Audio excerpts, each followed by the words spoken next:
post them on our website with solutions and about materials. You can find it on our website, www.holowits.com. All the materials will be found there at resources. And so let's get started. And let's welcome our team, Jax Zhu. Okay, hello everyone. Thank you all for taking the time to join us today. We HOLOWITS are glad to introduce you our new cameras and recorders on today's webinar. And my name is Jax, and specifically what I would like to introduce you today is our A-series analog cameras, E-series IP cameras, and our XVR and NVR 600 recorders. And here's the outline of today's presentation. So basically, I would give you an overview of our new products first. Then I will give you some brief introductions to our cameras and the recorders. After that, we will have a short demonstration to show you how our recorders and cameras are working together and how to operate the user interface.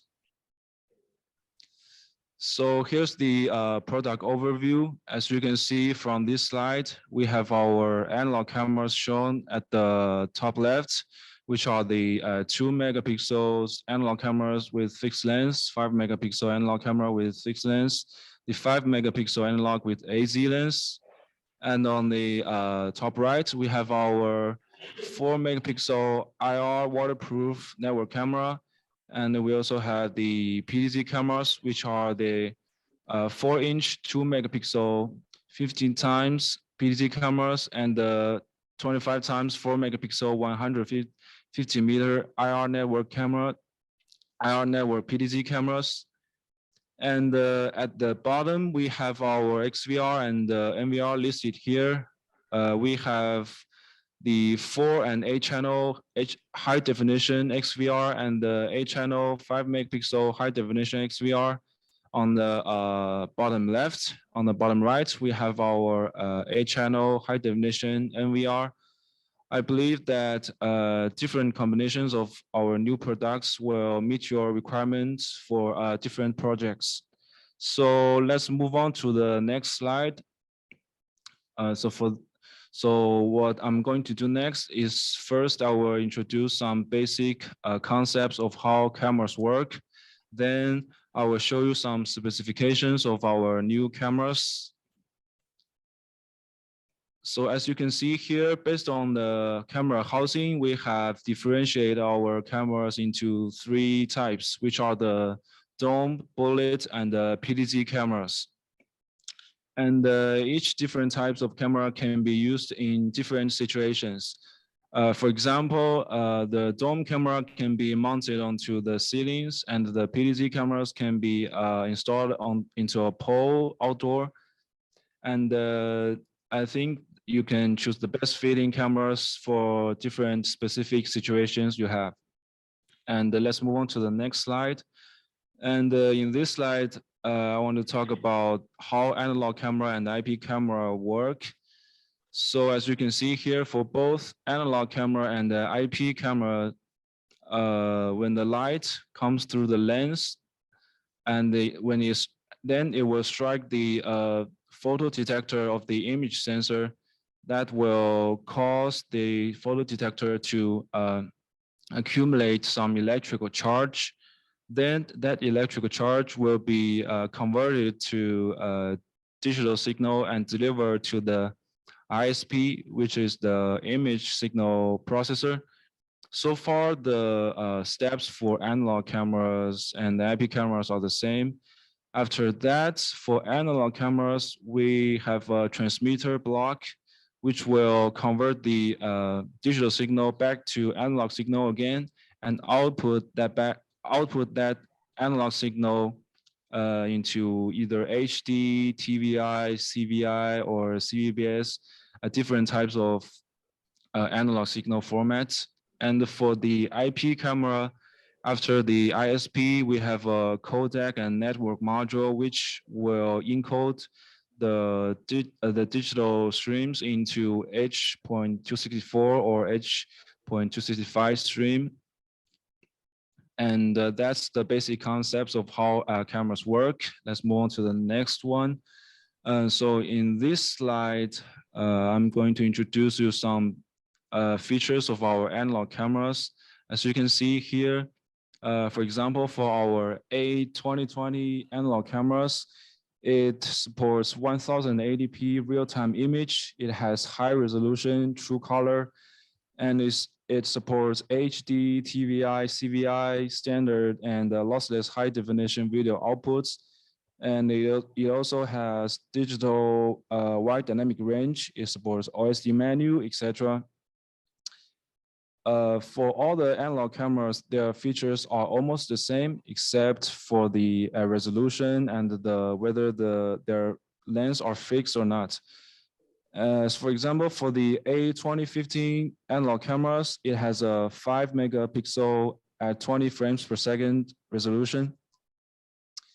And the other thing to note here is the application scene for our analog cameras are scenes like finance, telecommunications, government, schools, shops, airports, factories, and hotels, and so on. And the next, we're going to share a little more details about our IP cameras. As you can see here, for our 4 megapixel IR waterproof IP cameras, we have the image sensor of 1/3 inches CMOS image sensor, and it supports day to night ICR cut switch, and it has a 120 decibel of wide dynamic range. It also supports backlight compensation and the highlight compensation.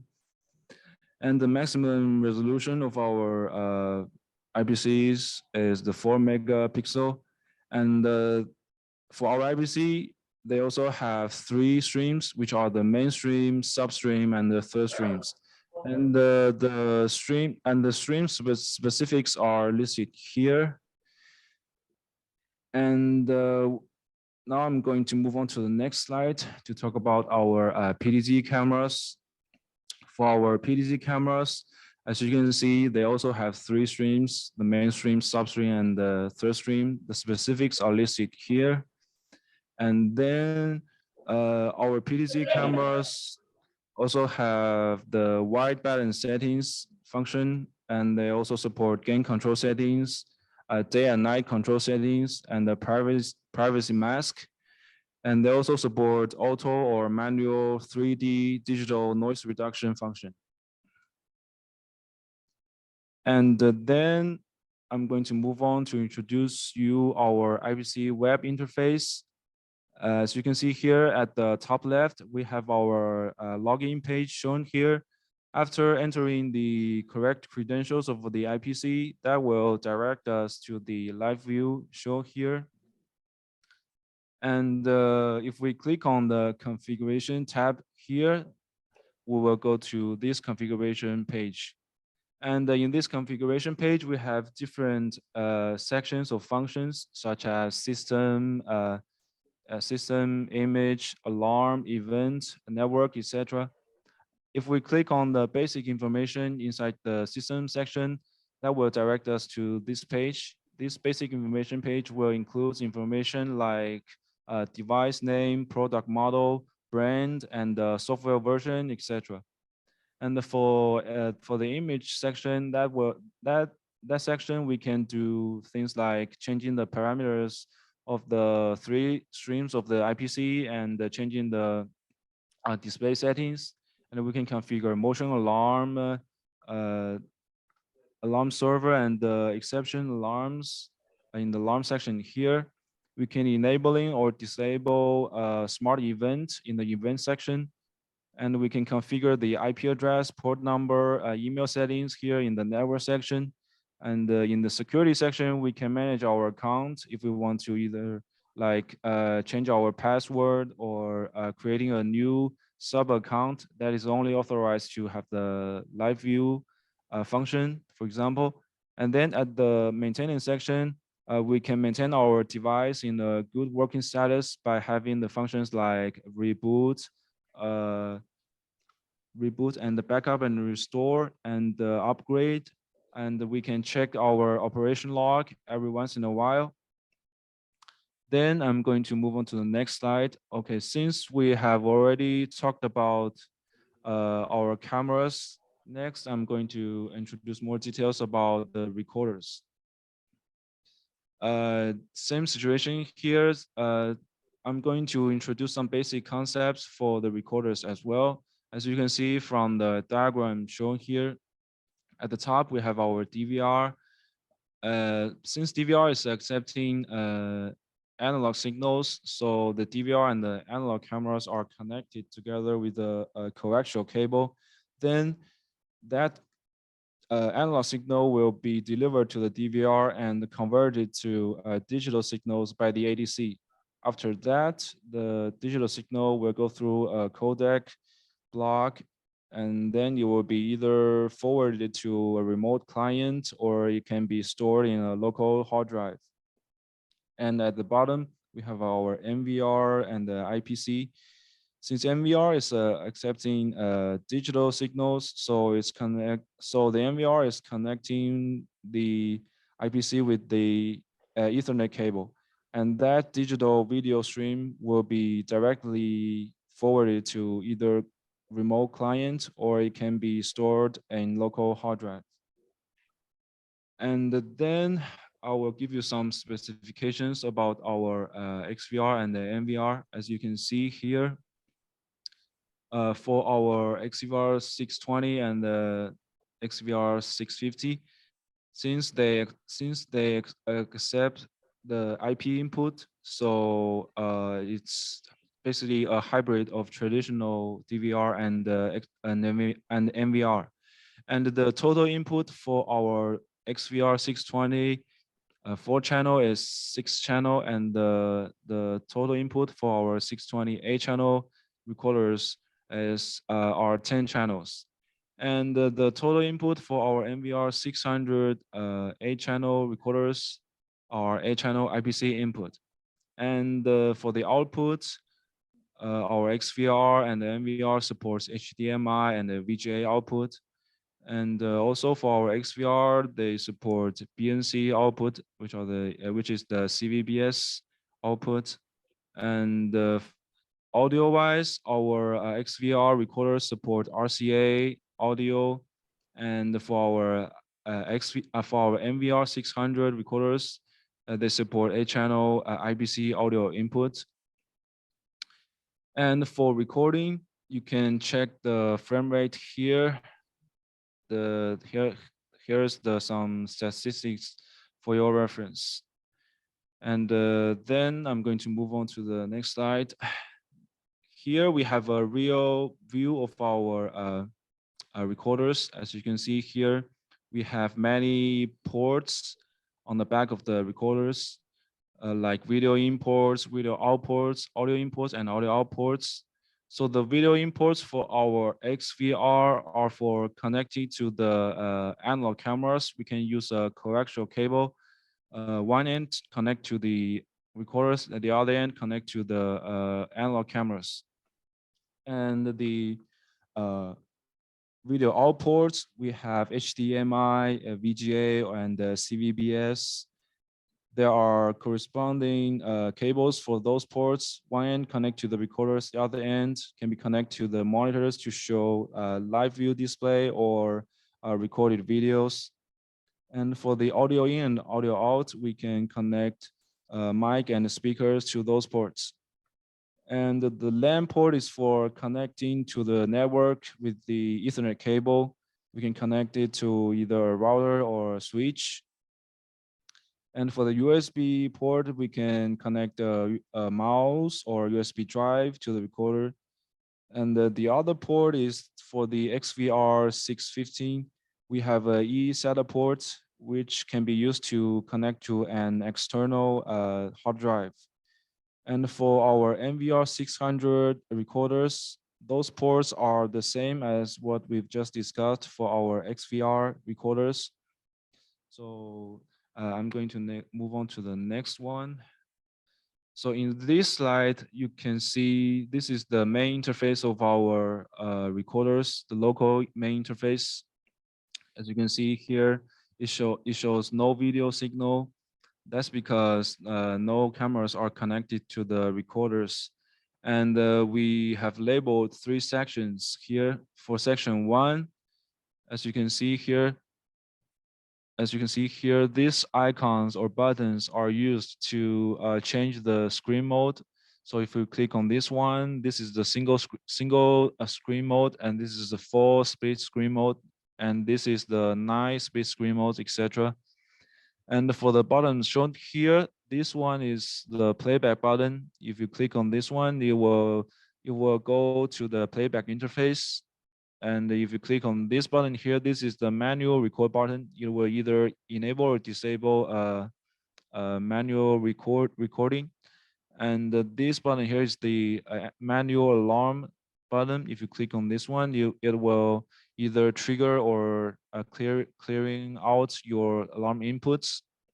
And these 4 buttons here are status button. This one is for the record status.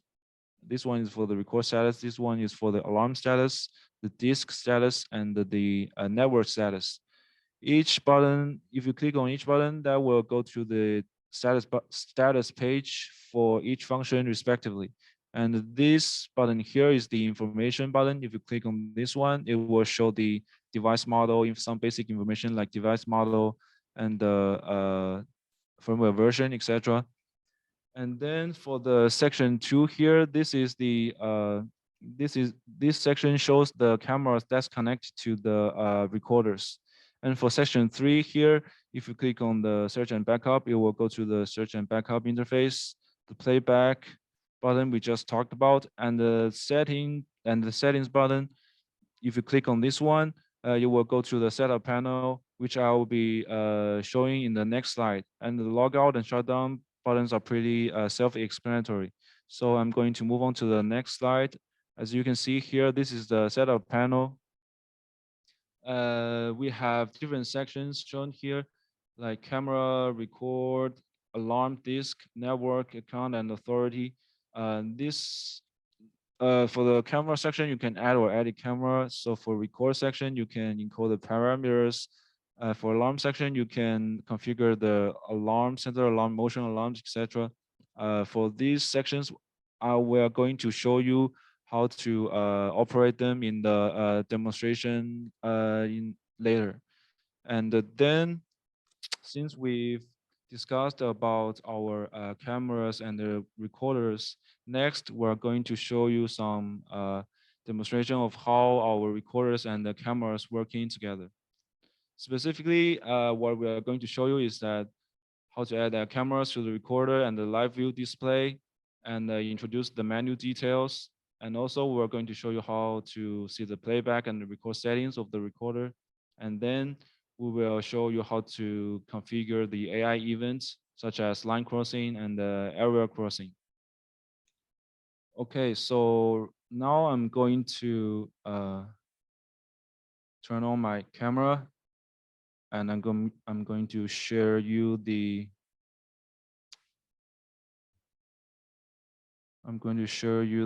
setup we've already had for you. As you can see here, we have a setup already ready for you. And this is the 4 split screen mode. We have 3 cameras already connected to the recorders. So the camera 1 is the analog camera. The camera 2 is the IPC. And here we have a PTZ camera here. As what we've just discussed, if we click on the settings button, we will have this setup panel here. So let's go to the cameras section here. As you can see, we can click on add camera to add camera either by quickly add or add it manually by entering the IP address. And we can configure the camera signal here in this section. We can also edit the camera like change the camera name or or delete the camera by clicking on this button, or we can have a preview of our camera by clicking on this button here. And in the image section shown here, we can configure the OSD settings. Like we can change the date format, enable or disable OSD name or OSD time. We can configure our image settings, like change the brightness, contrast, saturation, etc. And we can also configure the mask settings, like if we want to put a mask on the image, and we can also enable a watermark on the image if we want to put a label on the camera. And we can configure the motion settings here, like if we just make a rectangle here, that area will be alerted if someone or some object is moving in this region. And then we have our intelligent analytics, which are the smart event. As you as you can see, for the tripwire detection, if we make a line here, so in this example, it has both directions. So that means if an object is moving from either A to B or B to A, that will be alerted and alarmed to the recorders. And for the intrusion detection, we can actually just put on some random points, and that will make a parameter. And any objects moving into the parameter will be also alarmed to the recorders.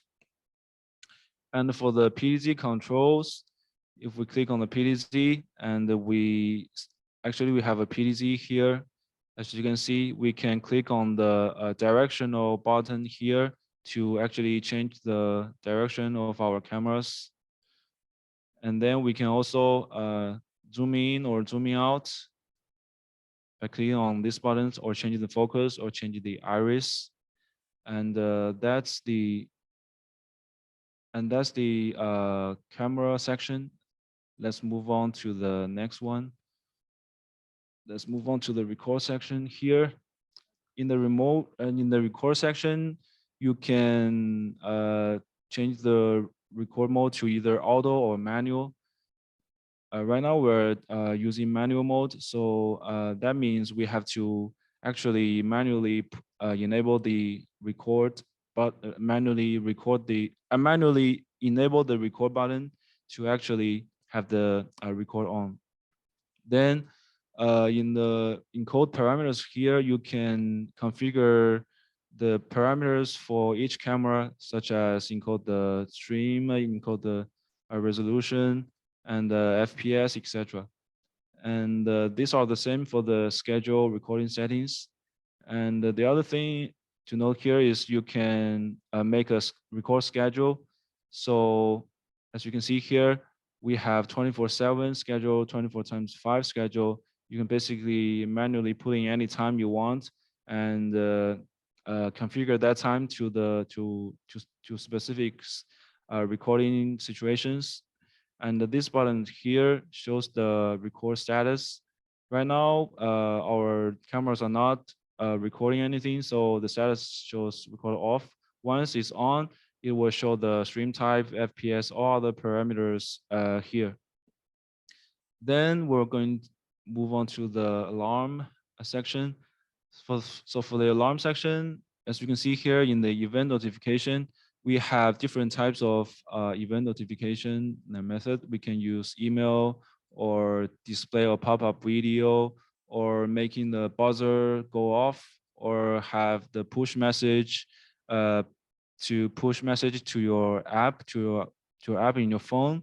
We have different kinds of methods to actually alarm you. There's some events being triggered. And we can also configure the motion alarm here specifically, like you can change the schedule for each cameras, configure the record mode here, configure the snapshot function. And for our tripwire function we just talked about, we can also do that. This is the same interface, similar interface as we have just discussed. Same for the intrusion part. We can configure the record, configure whether or not enable snapshots, push messages, etc. And the other thing, we can see the alarm status. Right now, our alarm inputs and alarm outputs port are not connecting to anything, and we have not any like motion alarm, intelligent alarm enabled. So the status just says normal for all of them. And next, let's go to the disk section. In the disk section, as you can see here, we have one disk installed in the recorders. As you can see here, it says the capacity of the recorder, you have the free space and the disk model, the status. And also you can view your disk information here. That includes the record period. And then let's move on to the playback section. Playback section. If you click on this playback button here, as you can see at the panel here, the blue part, the blue region, you just click on one of those, and that will show you the recorded video. And the time you see is 2:40 p.m. And also you can change the screen mode display, like the one we've talked about in the live view. So you can change it to single screen mode, 4-speed screen mode, the 9-speed screen mode, etc. And these buttons here are for playing the recorded videos, like rewind the video, fast forward, or back forward. And then you can actually back up videos here as well. So this icon here, if you click on this icon, it will show you a short instruction to how you can back up videos. You just left click and drag to select the time period and cameras. So I'm going to just select this region here, and then it will show you a start time and end time. That's the recorded video I just selected. You see the duration is 1 hour and 10 minutes. The size is over 1 gigabytes. And then we can just click on backup. If we have a USB drive already connected to the recorder, that will be shown here. Then we can just click on the backup to actually back up the recorded videos. And then we can check the status of our recorded videos here. And yeah, that's pretty much how you can see the recorded videos, and how you can view the cameras. In the camera section, the record section, you can change the record settings, etc. And that's pretty much the demonstration. So right now, if you have any questions about the demonstration or our products, please type in them in the chat section, and we will be happy to answer them.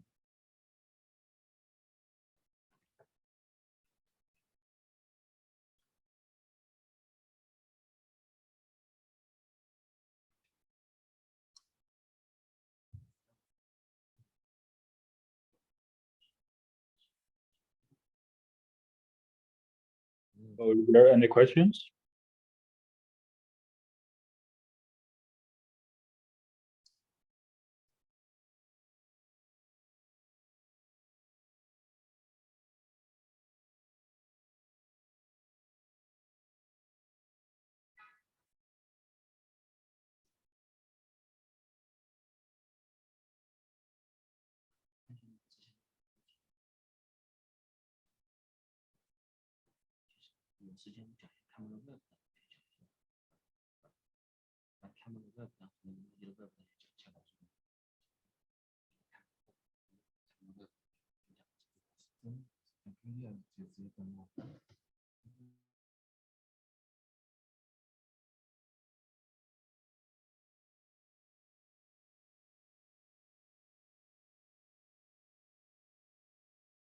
If you have any questions, please type in to the Q&A part.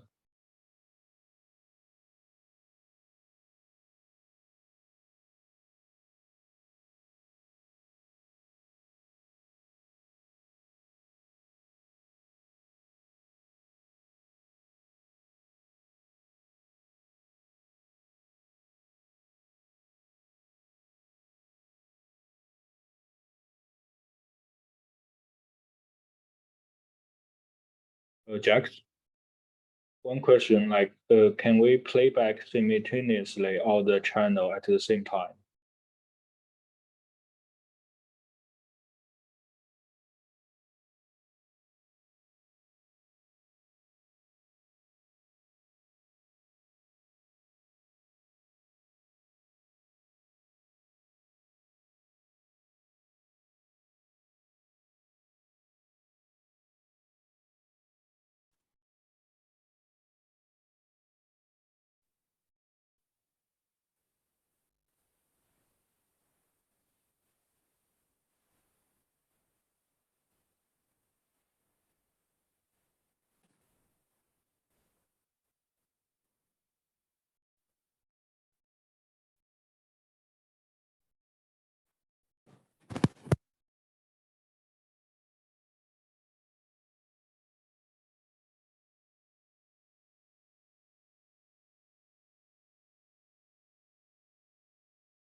Hi, Lance. Hello. Yeah. So we're going to show the IPC web interface and the recorders in the web interface. Is that okay? Okay. And we will answer the questions later. Okay. Uh,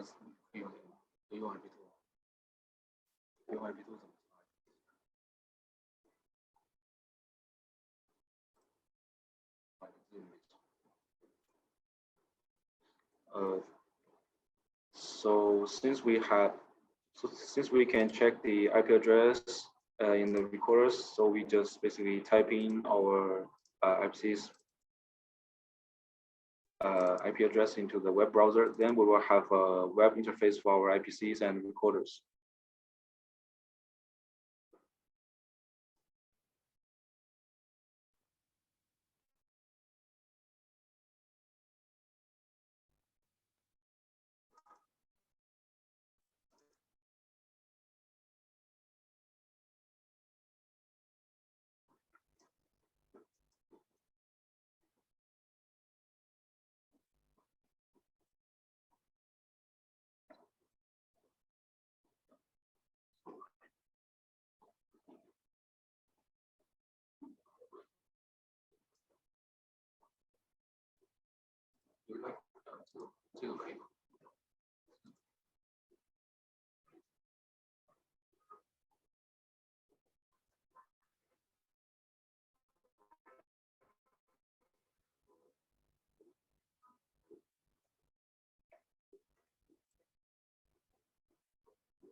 Okay, here we had the web interface of our IPCs. As you can see here, I can show mainstream, substream, third stream, and these icons here are for changing the window size.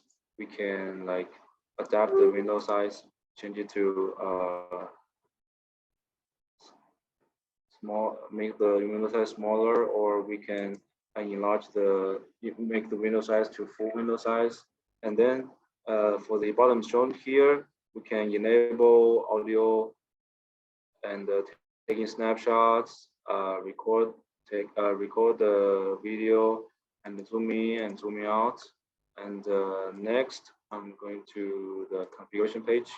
And this is the same as we've discussed for in our slides. So in the system section, you can view the basic information of our IPC.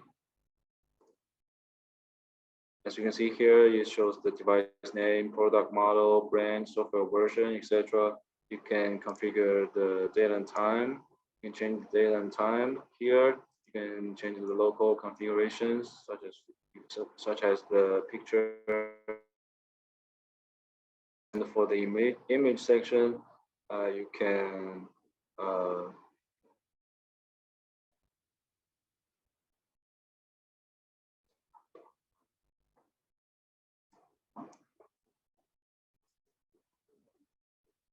sorry. Okay, so I think now it's working. So for the image section, you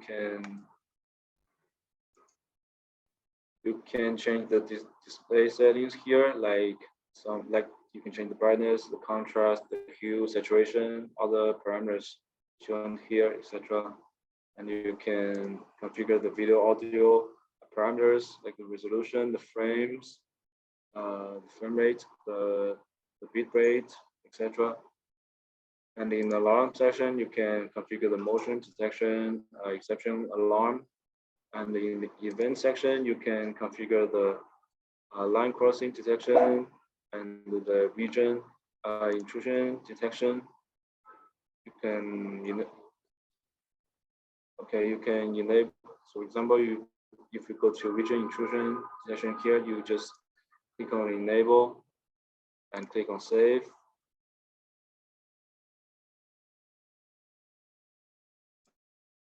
And for the area part, click on some random points,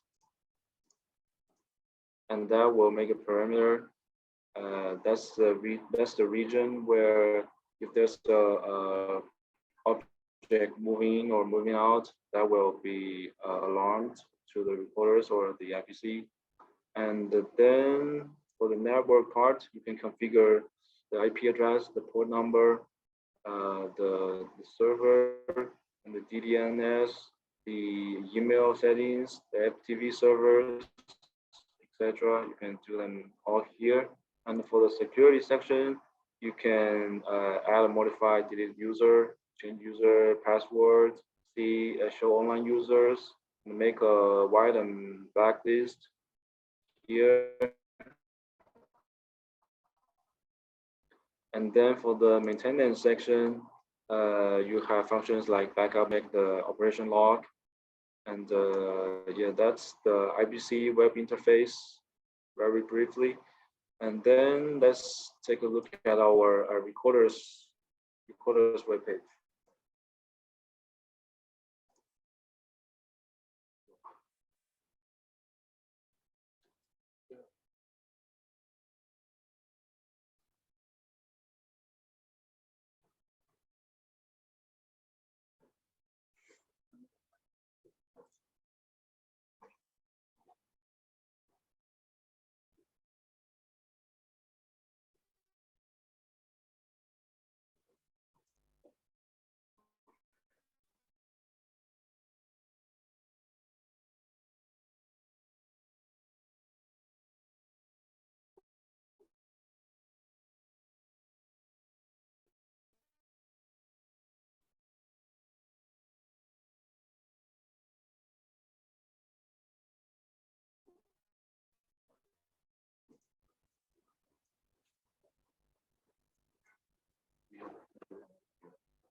And since we are using the Internet Explorer to demonstrate the web interface, it requires the plugins. But for later version, we have the plugin-free version for browsers like Chrome or Firefox or the Microsoft Edge.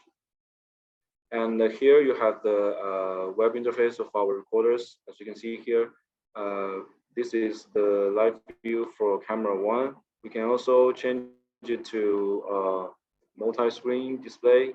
Like if we click on this one, it will show 9 split screens. Since we only have 3 cameras connected to the recorders, so this one is the analog camera, this one is the IPC, and this one is the PTZ camera. And then you can take snapshots by clicking on this button and close image or turn on image. And you can record to computer by clicking on this. And then you can also change the streams here at the resolution,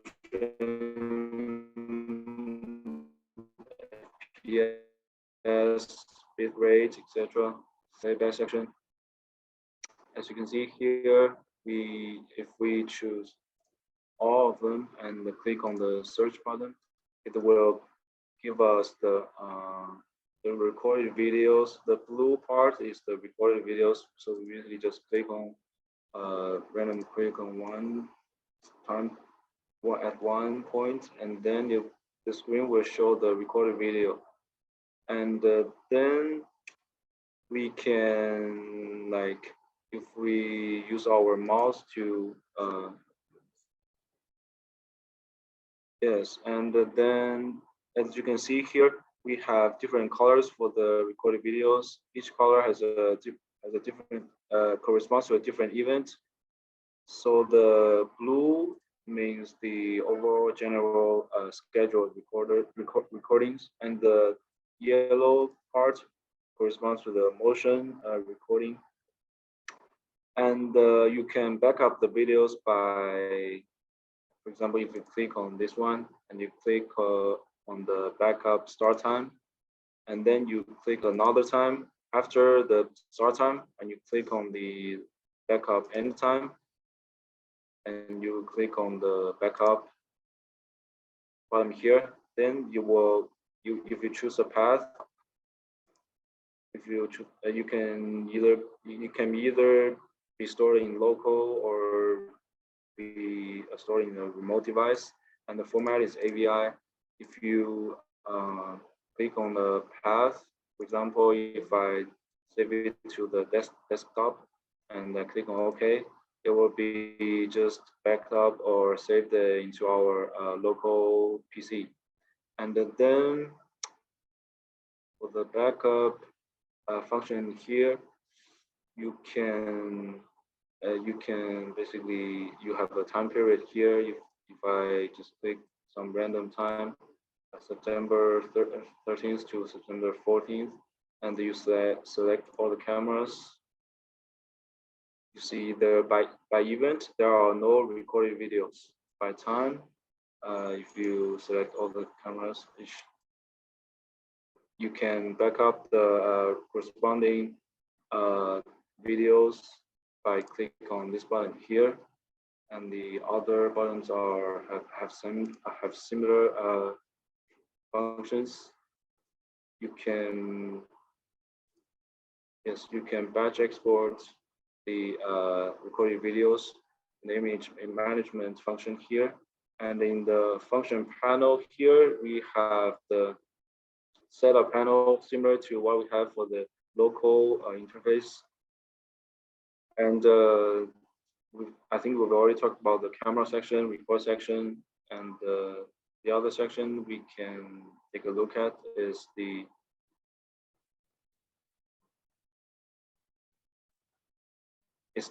network section. Let's take a look at the network section. You can configure the network like IP address, port number, and email settings, etc. And also you can manage your account here in the account and authority section. You can change the date and time, and you can view some basic information about your recorders. So basically, this web interface for both NVR and IPC are very user friendly. You don't need to actually have access to the recorders, because sometimes the recorders are put on site, like out of the field. In that situation, you can just use a browser to enter the IP address of your recorders or IPCs to have the same function as you have for the local device. And that's pretty much about the demonstration. So if you guys have any questions about this interface as well, you can put in them in the chat section, and I will be happy to answer those questions.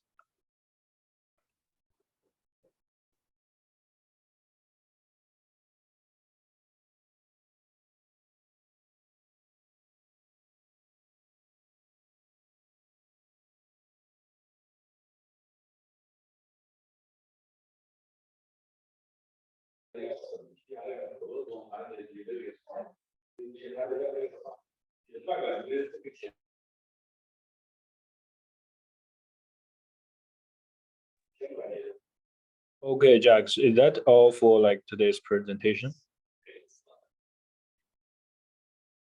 Yes, that's all. That's all. So right now we take questions from. Yeah, like currently we have 5 questions at the Q&A section. So could you please answer them?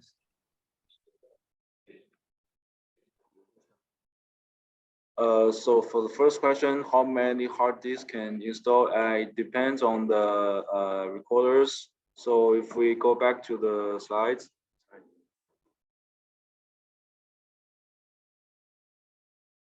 Go back to the specification for the recorders.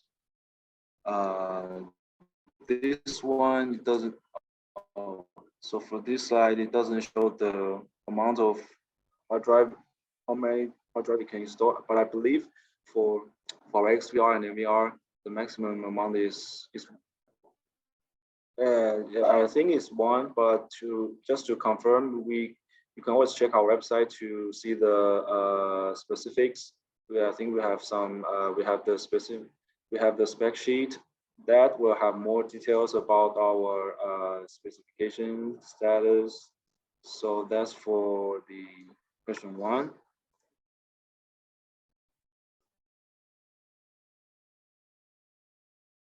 What size of disk can have? The size of disk.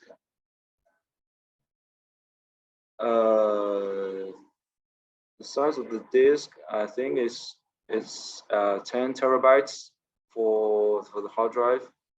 The maximum you can put in is a 10 terabytes hard drive. Yeah, but also just to confirm, you can always check our website to see the specifics.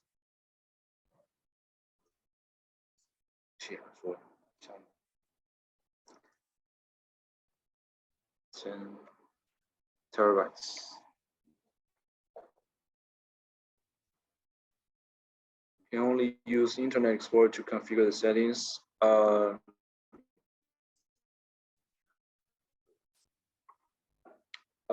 Not only Internet Explorer. Right now, we also support browsers like Chrome, Microsoft Edge, and Firefox. Those are plugin-free web browsers. You can also use them to configure the IPCs or the recorders.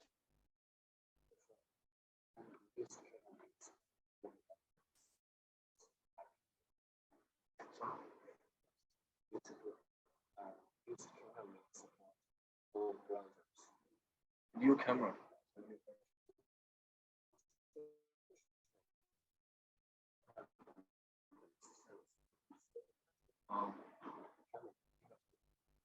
IPC 都支持了。DVR 还在可以。And for this question, our IPC supports all kinds of browsers with plugin or without plugin in. The plugin browsers, we basically mean the Internet Explorer. And for the DVR, we're still developing the plugin-free browsers for DVR.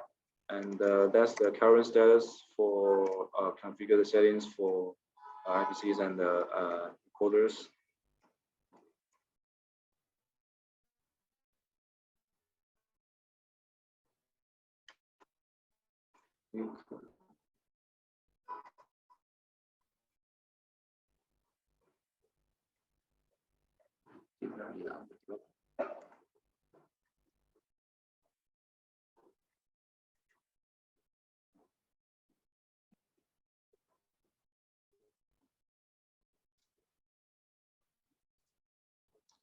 And the last question asks us, can you use other web browsers? Yes, as I just talked about, you can use plugin-free browsers like Chrome, Firefox, and Microsoft Edge to configure the settings for cameras and recorders.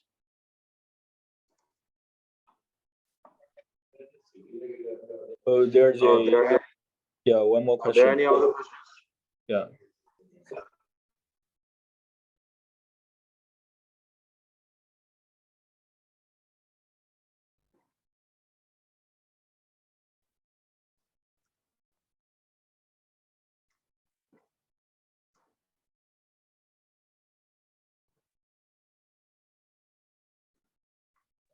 There's one more question at the top.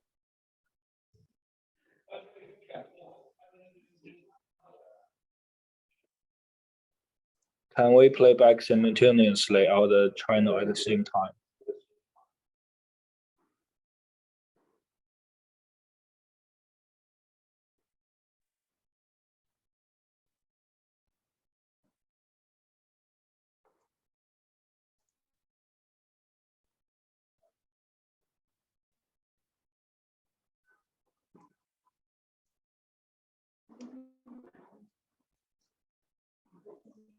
我说具体的让他去查，我们现在给了你确认一下呀。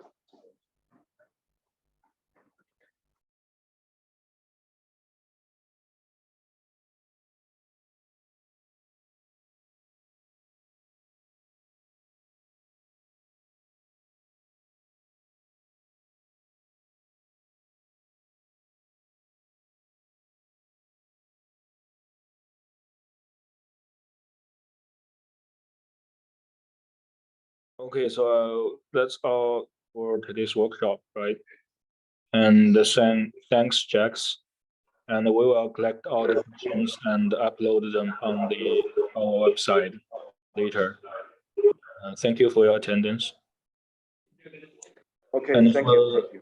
Yeah, for notification, like for next time, please use your email address as your user ID. Thank you.